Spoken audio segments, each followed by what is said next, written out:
എന്ത് കോലാ ചേട്ടാ ഇത്? ചേട്ടനെ ആരെങ്കിലും പിടിച്ച് തല്ലിയോ? ഇനി അതോടെ ബാക്കിയുള്ളൂ. ഇവിടെ നാട്ടുകാർക്ക് മുഴുവൻ നട്ടഭ്രാന്താണെന്നാ തോന്നുന്നത്. വെറുതെ ട്രെയിനിൽ കയറാനും ഇറങ്ങാനും ആളുകൾ ഉണ്ടാക്കുന്ന തള്ളു കണ്ടാലേ ഇന്നൂടെ ലോകമുള്ളൂ എന്ന് തോന്നും. ഈ അഡ്രസ്സും കൊണ്ട് അന്വേഷിച്ച് ഞാൻ രാത്രി മുഴുവൻ കറങ്ങി നടന്നു. ഞങ്ങൾ കഴിഞ്ഞ ആഴ്ച വീട് മാറി. ഇത് തൽക്കാലം 2-3 മാസത്തേക്കാ. അത് കഴിഞ്ഞാൽ ക്വാർട്ടേഴ്സിലേക്ക് മാറും. രവിയേട്ടൻ ഓഫീസിൽ പോയ? ഇല്ല, ഉള്ളിലുണ്ട്. റെഡിയാവുക. എന്റെ എഴുത്ത് കിട്ടിയില്ലേ? ഉവ്, എഴുത്തൊക്കെ കിട്ടി. പക്ഷേ മൂപ്പർക്ക് അനക്കൊന്നുമില്ല. ഇനി ബാക്കി ഞാൻ പറയാം.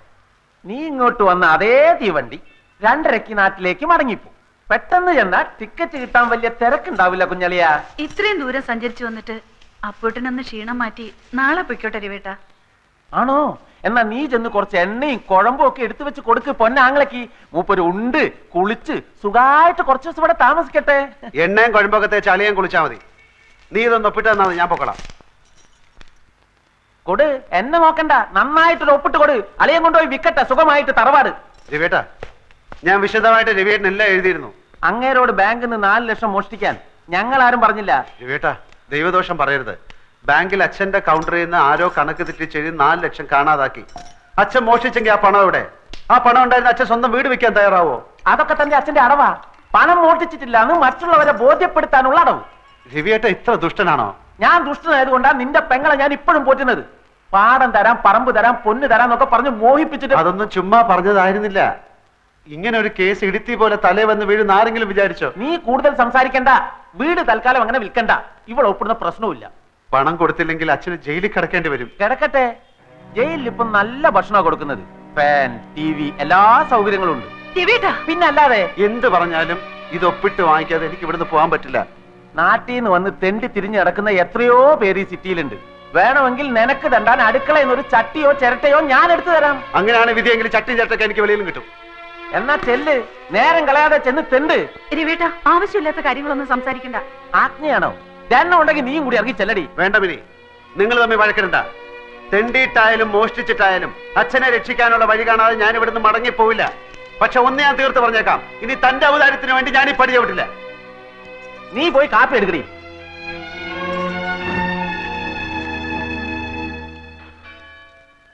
അവൻ നൂറുദ്ദീൻ, 100 എന്ന് ചെറുതാക്കി വിളിക്കും. എൻ്റെ ബാല്യകാല സുഹൃത്ത്. അവൻ ഈ നഗരത്തിലാണ്. ഇവിടെ മാമ ബീരാനിക്കയുടെ കൂടെയാണ് നൂറിന്റെ താമസം. മാമയുടെ കച്ചവടത്തിന് സഹായിക്കലാണ് പണി.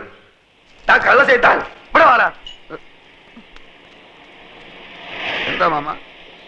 78 43 കൂട്ടിയാൽ എത്രണ്ട? 8 3 11, പിന്നെ 7 4 11, 121 അല്ലേ? ഇതെത്ര? അത് 111. ഇങ്ങനെയാണ് കണക്ക് ചെയ്താൽ 10 രൂപയ്ക്ക് എന്റെ ബാപ്പ ഉണ്ടായി തരുമോ? ഇയാളെ മുടിപ്പിക്കാനായിട്ട് കുടിക്കാനല്ലേ?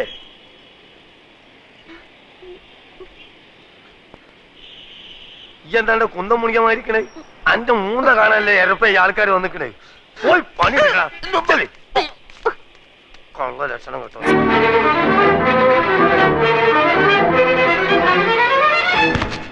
എടാ ദൂരെ എന്റെ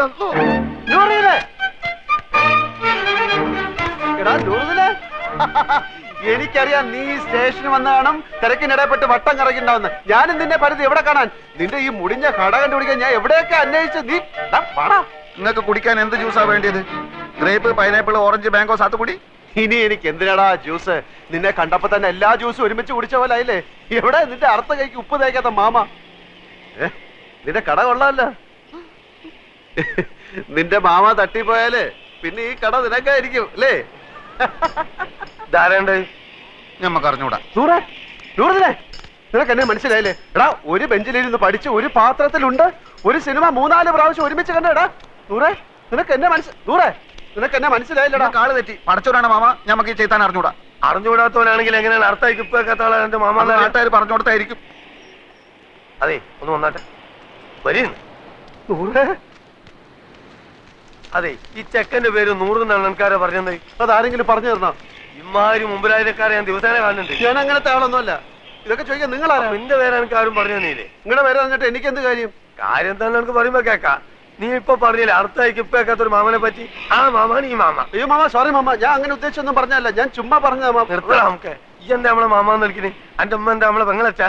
ഇല്ലാത്ത പരിചയം കാട്ടി ഓരോരോ ഹമാറുകൾ വലിഞ്ഞു കയറും കേരളക്കാരെ പറയിപ്പിക്കാൻ. മേലാൽ എന്റെ പൂടിയന്റെ ചുറ്റുവട്ടത്തിൽ എങ്ങാനും കണ്ടാൽ എന്റെ കാൽ അടിച്ചിട്ട് ഞാൻ എൽഷേപ്പാക്കും. ആ പോ പോ ഇങ്ങോട്ട് പോ കളവേ.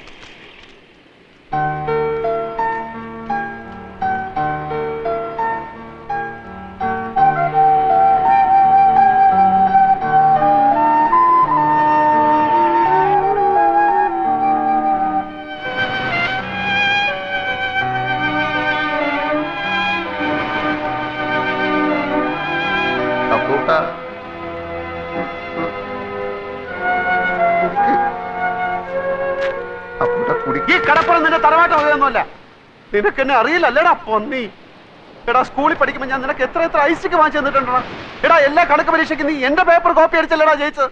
എടാ 8ാം ക്ലാസ്സിൽ പഠിക്കുമ്പോൾ ഹൈമാവതിയുടെ ചോറ് കട്ട് നിന്നതിനെ നിന്നെ സ്കൂളിൽ സസ്പെൻഡ് ചെയ്തപ്പോൾ ഞാനല്ലേടാ കുറ്റം ഏറ്റെടുത്ത് നിന്നെ രക്ഷിച്ചത്. പറയടാ കഴിഞ്ഞ എന്ത് കഴിഞ്ഞാന്ന് പറഞ്ഞു കഴിഞ്ഞോന്ന് കഴിഞ്ഞെങ്കിൽ ഞമ്മക്കും ചിലത് പറയാനുണ്ട്. എനിക്ക് കേൾക്കണ്ട. എന്നാ ചെവി പൊത്തിക്കള. പലിശക്ക് പണം കൊടുക്കുന്ന മാമാന്റെ ആട്ടും തുപ്പും സഹിച്ചിട്ട് നമ്മളിവിടെ കയ്യാ. എന്തിന്? മൈമുനേനെ മറ്റാരും തട്ടിക്കൊണ്ടുപോകാതിരിക്കാൻ വേണ്ടി. ശമ്പളം ഇല്ല, നല്ലൊരു ഷഡ്ഡി വാങ്ങാനുള്ള പൈസ പോലും അയാൾ തരില്ല. സഹിക്കുക. അങ്ങനെ ഇരിക്കുമ്പോൾ കഴിഞ്ഞ കൊല്ലം നാട്ടിൽ നിന്നൊരു പകയം വന്ന് ചാടി. നമ്മളെ കോയിക്കലെ മൊയ്തൂക്കാന്റെ മോൻ ഖാലിദ് നമ്മളെ കൊണ്ടാവും പോലെ അവനെ നമ്മൾ സൽക്കരിച്ച് ഒടുക്കം മാമാന്റെ കയ്യിൽ നിന്ന് 500 റുപ്യ വാങ്ങിയിട്ടോ മുങ്ങിക്കളഞ്ഞു. അതിനുശേഷം നമ്മളെ കൂട്ടുകാരനാന്ന് പറഞ്ഞിട്ട് ആര് വന്നാലും മാമാന്റെ അടി ഞമ്മക്ക. ആ ഒറ്റ കാരണം കൊണ്ടാണ് അപ്പക്കുട്ട അറിയാത്ത പോലെ നമ്മൾ ആക്ട് ചെയ്തത്.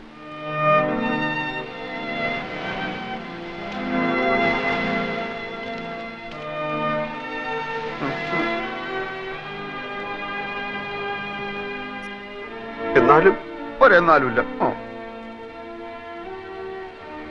എന്റെ ഈ വിഷമം മാറണമെങ്കിൽ നീ എനിക്ക് ചില സഹായങ്ങൾ ചെയ്തു തരണം. പടച്ചോനെ, എന്ത് സഹായം? അച്ഛന്റെ കേസിന്റെ കാര്യം ഞാൻ എഴുതിയിരുന്നല്ലോ. പെൻഷൻ വരെ അവർ പിടിച്ചു വെച്ചു. ഇളയ പെങ്ങളാണെങ്കിൽ മെഡിസിൻ 3ാം വർഷമാണ്. കേസും ഫീസും ചെലവും നടത്തി ഒരു വഴിയാധാരത്തിന്റെ വക്കിലാണ് ഞാൻ. വീട് വിൽക്കാൻ നോക്കിയപ്പോൾ ഇവിടുത്തെ അളിയെ സമ്മതിക്കുന്നില്ല. നാട്ടിൽ ചെന്ന കടക്കാരെല്ലാം കൂടെ എന്നെ എടുത്തിട്ടിരിക്കുന്നു. ഈ അവസ്ഥയിൽ എനിക്ക് എന്ത് സഹായമാണ് വേണ്ടതെന്ന് നിനക്ക് ഊഹിച്ചൂടെ? ഊഹിക്കാം. ആദ്യം കിടക്കാനൊരു സ്ഥലം, അതെ, പിന്നെ ഒരു പണി. അതെ, രണ്ടും നടക്കൂല. നൂറേ മോനെ അപ്പക്കുട്ട, നമ്മൾ തലയായിക്ക് നേടിയാന്നറിയാം നിനക്ക്? ഇത് അങ്ങോട്ട് നോക്ക്. ആ ജ്യൂസ് കടയുടെ പിന്നിലൊരു മറയുണ്ട്. അവിടെയുള്ളൊരു ബെഞ്ചില. നല്ല വീതിയുള്ള ബെഞ്ചാണോ? ബെഞ്ചിന് വീതി ഉണ്ടോ ഇല്ലയോ എന്നുള്ളതല്ല പ്രശ്നം. പകൽ നേരത്ത് മാമ വരുമ്പോ എന്നെ അവിടെ കാണില്ല. അങ്ങനെ കിടക്കാനൊരിടം കിട്ടി. എവിടെ പോയി എന്ത് ജോലി തേടണമെന്നറിയാതെ നടന്നപ്പോഴാണ് കയ്യിൽ വന്നു വീണ ഒരു പത്രത്തുണ്ടിൽ ഒരു പുതിയ പെയിന്റ് കമ്പനിയിൽ സെയിൽസ് റെപ്രസെന്റേറ്റീവിനെ വേണമെന്നറിഞ്ഞത്. 3000 രൂപ ശമ്പളം, ടൈ കെട്ടണം, ബെൽറ്റും ഷൂവും വേണം, എല്ലാം ഓക്കെ. പക്ഷെ ജോലി വേണമെങ്കിൽ സ്വന്തമായി ഒരു മോട്ടോർ സൈക്കിൾ ഉണ്ടാവണം. ഒന്ന് തൽക്കാലം വാടകയ്ക്കെടുത്ത് ജോലി സംഘടിപ്പിച്ചു. പക്ഷേ അതുകൊണ്ടായില്ല. നൂറിനോട് കാര്യം അവതരിപ്പിച്ചു. നിങ്ങൾ നിങ്ങളുടെ ഇഷ്ടം പോലെ ചെയ്. ബാപ്പ എങ്ങാനും അറിഞ്ഞാ അറിയാലോ. അറിയാ എന്റെ കരളെ. പറയാ ചതിക്കല്ലേ. സ്നേഹമുള്ളവളാ മൈമുന. എടാ നൂറെ, 5000 രൂപ കൊടുത്താൽ മാർവാടി ബൈക്ക് വരും. 2000 എന്റെ കയ്യിലുണ്ട്. ഇത് വെച്ച് 3000. ബൈക്കും ജോലിയും കയ്യിൽ. 600 രൂപ അടവുള്ളൂ. എല്ലാം ശരിയാവും. നീ വാ. ഇടക്കാല ആശ്വാസം പോലെ ഒരു മുറിയും പണിയുമായി. ജീവിതം കൂടുതൽ വഷളാവുകയാണ്. ആഹാരവും വാടകയും പെട്രോളും കഴിയുമ്പോൾ ശമ്പളം തീരുന്നു. 3 മാസമായി ബൈക്കിന്റെ കുടിശ്ശിക അടച്ചിട്ടില്ല. ബൈക്ക് വാങ്ങാൻ കാശ് എന്ന മാർവാടിയുടെ ഗുണ്ടകൾ അത് പിടിച്ചു വാങ്ങാൻ തപ്പി നടപ്പ് തുടങ്ങി. അതിലും കഷ്ടമാണ് നൂറിന്റെ മുഖത്ത് നോക്കാൻ. മൈമുനയുടെ 3000ന്റെ പലിശ കയറി വരുന്നു.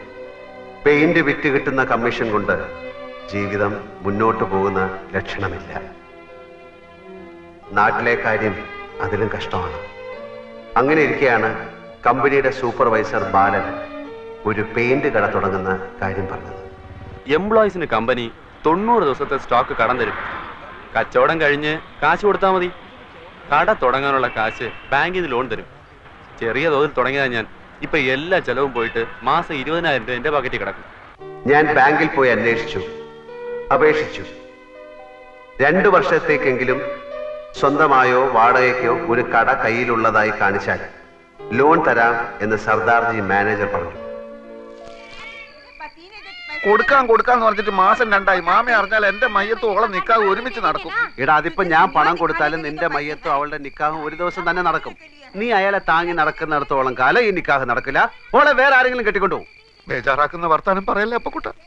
നീ ഒരു കാര്യം ചെയ്യും, നീ ആ കട തൂത്തുവായിരുന്ന പണി നിർത്തിയിട്ട് സ്വന്തമായിട്ടൊരു കച്ചവടം തുടങ്ങാൻ നോക്ക്.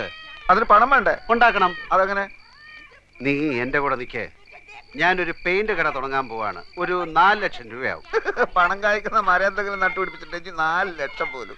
എടാ, ബാങ്ക് തരും. മാനേജറെ പോയി കണ്ടു. നല്ല അമ്പോട്ടി ഒടിസിങ് ലോണിനുള്ള ആപ്ലിക്കേഷൻ കൊടുത്തു. അടുത്ത ആഴ്ച കാശ് കിട്ടും. അപ്പൊ കൂട്ടാ ഞമ്മളെ അങ്ങനെ മണ്ടനാക്കല്ലേ. നിനക്ക് എന്നെ വിശ്വാസം ഇല്ലെങ്കിൽ നീ എന്റെ കൂടെ വാ. ബാങ്ക് മാനേജറുടെ വായിന്ന് തന്നെയൊക്കെ 2 ലക്ഷം രൂപ ഡിപ്പോസിറ്റ് കൊടുത്താൽ 10 ലക്ഷം രൂപയുടെ സ്റ്റോക്ക് വരും. വിറ്റിട്ട് 3 മാസം കൊണ്ട് പൈസ തിരിച്ചു കൊടുത്താൽ മതി. കടയുടെ വാടക 1.25 ലക്ഷം രൂപ. പോയിട്ട് 75,000 25,000 വീട്ടിലേക്ക് അയച്ചു കൊടുത്താലും കുറെ നാളത്തേക്കുള്ള കേസും ഫീസും നടക്കും. ബാക്കി 50,000 15,000 കൊണ്ട് ആ മറ്റേ മോട്ടോർ ബൈക്ക് മാറാടിയുടെ മുഖത്ത് വലിച്ചോണ്ട് കൊടുക്കും. ബാക്കി 35,000 15,000 കൊണ്ട് അന്തസ്സുള്ള വൃത്തിയായിട്ടൊരു സ്ഥലം താമസിക്കാൻ. അപ്പൊ മൈമനയുടെ 3,000 അത് കൊടുക്കും. പോയിട്ട് 22,000. അത് ഞാൻ എന്ത് ചെയ്യുന്നറിയോ? കൊറേ കുപ്പായം വാങ്ങും, കൊറേ സിനിമകൾ. എടാ മണ്ട മുത്തപ്പ, അത് ഞാൻ നിനക്ക് തരും. ഒരു ജ്യൂസ് കട തുടങ്ങാൻ.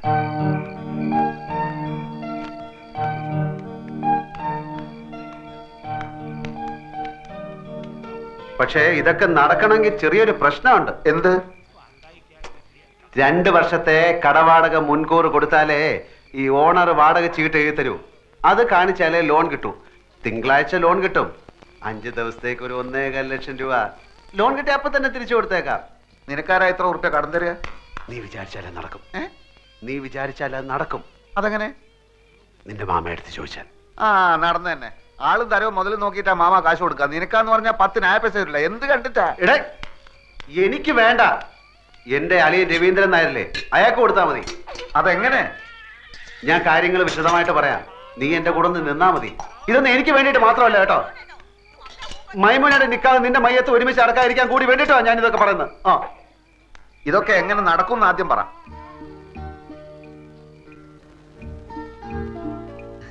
ഞമ്മളിപ്പോ വന്നത് മാമാന്റെ അടുത്ത് ഒരു രഹസ്യം പറയാനാണ്. ഏത് ലക്ഷാധിപതികൾക്കുണ്ടല്ലോ ഇടയ്ക്ക് പണത്തിനൊരു വലിച്ചല്. മൂപ്പരുടെ അളിയന് പുറം രാജ്യത്ത് നിന്ന് ഒരു ബെൻസ് കാർ വന്നു. 50 ലക്ഷത്തിന്റെ. നാളെ കാർ എടുക്കണം. നോക്കുമ്പോ 1.25 ലക്ഷത്തിന്റെ കുറവ്. കുടുങ്ങിയ മാർവാടികൾ എത്ര ലക്ഷം വേണമെങ്കിലും കൊടുക്കും. പക്ഷെ അതിന്റെ പലിശയെ അവര് വാങ്ങും. ഈ പലിശ മാമാക്ക് കിട്ടിയ ചില്ലറ കാര്യമാണോ? 10 ദിവസത്തേക്ക് ചോദിക്കുന്ന പലിശ തരും. ഹലോ അപ്പു സാറേ, ഒന്ന് കേറിയിട്ട് പോയിക്കൂടെ? സമയമില്ല നൂറെ, മാർവാടികൾ കാത്തു നിൽക്കുകയാണ്. മാമ വിടല്ലേ മാമ, മുറുക്കി പിടിച്ചോ, കേറി വരാൻ പറ.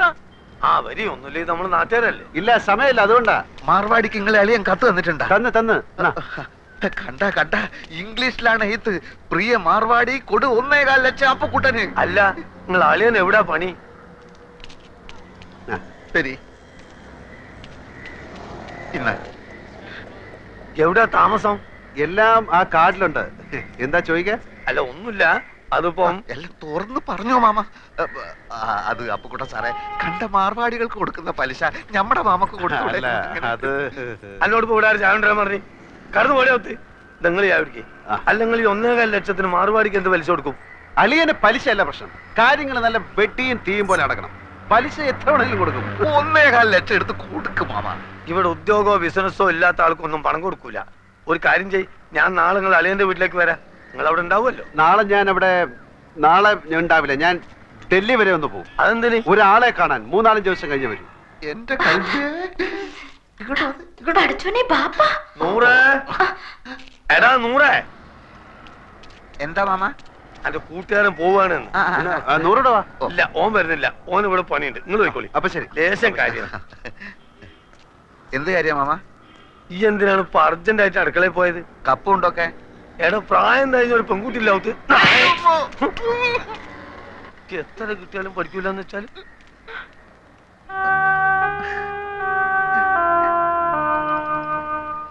കേസ് ജയിച്ചാൽ അച്ഛന്റെ പെൻഷനും പ്രൊവിഡന്റ് ഫണ്ടും ഒക്കെ കിട്ടുമല്ലോ, അപ്പൊ തിരിച്ചു കൊടുക്കാം. അതാ തൽക്കാലം കടം വാങ്ങാന്ന് വിചാരിച്ചത്, അല്ലാണ്ട് വേറെ വഴിയില്ലല്ലോ. വീട് വിൽക്കാൻ രവിയേട്ടന് എതിരെ നിൽക്കുന്നിടത്തോളം കാലം ഇങ്ങനെ വല്ലതും നോക്കുന്നതാ നല്ലത്.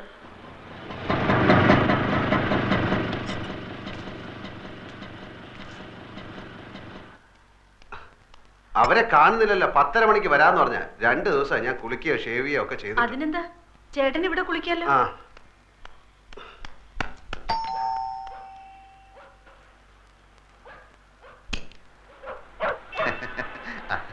ബീരാനിക്ക വരൂന്ന് പറഞ്ഞിരുന്നു. വരൂ വരൂ, ചേട്ടൻ ഇപ്പൊ കുളിക്കാൻ കയറിയതേ ഉള്ളൂ. ഇത്ര നേരം കാത്തിരുന്നു. ഇരിക്കൂ. രവീന്ദ്രൻ നായർ വിശേഷാണല്ലേ? അതെ ചേട്ടാ, ദേ കാശിന്റെ ആൾക്കാർ വന്നു.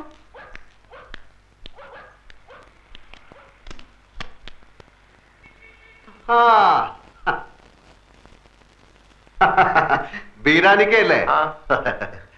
ഇതാണ് ആള്. ഞാന് ഷേവ് ചെയ്തോണ്ടിരിക്കുകയായിരുന്നു. അല്ല, നിങ്ങൾ സേവ് ചെയ്യുമ്പോ പുരികം പൊരിക്കല്ലോ, അത് തലയിൽ കൂടെ തൈരും കൂടെ ഇല്ല, ധൃതി തേച്ചപ്പോ എല്ലായിടത്തോടെ ആയിപ്പോയി. ഞാൻ ഓഫീസിൽ പോകാൻ ലേറ്റ് ആയി. നിങ്ങൾ വരുന്നുള്ളത് കൊണ്ട് ഞാൻ ഇപ്പൊ എളുപ്പം ധൃതി തേച്ചപ്പോ ലേറ്റ്. ഇല്ല, നമ്മൾ എത്ര വേണമെങ്കിലും രാഹുകാലത്തിന് 2.5 മിനിറ്റേ ബാക്കിയുള്ളൂ. ഞാൻ ബീരാനിക്കെ പോലെ ഒരു വലിയ മനുഷ്യന്റെ ആദ്യമായിട്ട് ക്യാഷ് വാങ്ങിക്കാമല്ലോ, അപ്പം നമുക്ക് ലേറ്റ് ആക്കട്ടെ, രാഹുകാലം തെറ്റിക്കാതെ. ഇതിലിപ്പോ തന്നെ ഒപ്പിട്ടേക്ക്. സത്യമുള്ള പൈസ ആയതുകൊണ്ട് പലിശ കുറച്ച് കൂടുന്നേ ഉള്ളൂ. സാരമില്ല, ആവശ്യക്കാരന് ഔചിത്യം ഇല്ലല്ലോ. ഇവിടെ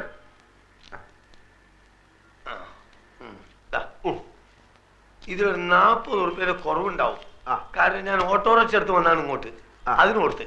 നിങ്ങൾ ആവശ്യത്തിന് സാരമില്ല, ഞങ്ങൾ ആദ്യമായിട്ടാണ് അന്യനായ ഒരാളുടെ കയ്യിൽ നിന്ന് പൈസ കടം വാങ്ങിക്കുന്നല്ലേ. ഞാനും ആദ്യമായിട്ടാണ് ഇത്ര വലിയൊരു എമൗണ്ട് കടം കൊടുക്കണേ. ഇങ്ങനൊരു നിവർത്തിയോട് വന്നതുകൊണ്ടാ. പിന്നെ ഞാനൊന്ന് പോയി കുളിച്ച് റെഡി ആയിട്ട് വരാം. Okay okay okay. അപ്പൊ ഇന്ന് 11, അടുത്ത 21-ന്. അതെല്ലാം നമ്മൾ പറഞ്ഞ മാതിരി 100 പറഞ്ഞില്ലേ? 100 പറഞ്ഞു, എന്നാലും പോലല്ലോ, നമ്മൾ തമ്മിലൊന്നും ഉറപ്പിക്കണ്ടേ. ഞാൻ വാക്ക് മാറില്ല ബീരാനിക്ക, നിങ്ങൾ ധൈര്യമായിട്ട് പൊയ്ക്കോളാം. പിന്നെ നമ്മൾ പോയിട്ട് വരാം. നമ്മളെ പറഞ്ഞ പോലെ. ആ